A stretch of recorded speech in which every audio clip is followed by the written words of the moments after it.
12.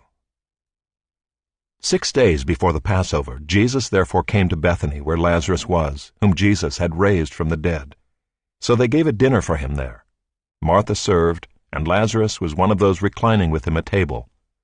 Mary therefore took a pound of expensive ointment, made from pure nard, and anointed the feet of Jesus, and wiped his feet with her hair. The house was filled with the fragrance of the perfume. But Judas Iscariot, one of his disciples, he who was about to betray him, said, "Why was this ointment not sold for 300 denarii and given to the poor?" He said this not because he cared about the poor, but because he was a thief, and having charge of the money bag, he used to help himself to what was put into it. Jesus said, "Leave her alone, so that she may keep it for the day of my burial. For the poor you always have with you, but you do not always have me."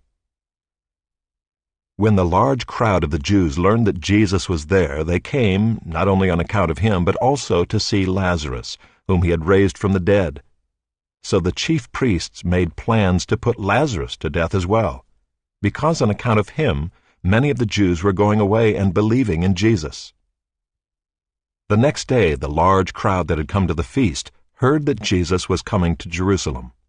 So they took branches of palm trees and went out to meet him, crying out, "Hosanna! Blessed is he who comes in the name of the Lord, even the King of Israel."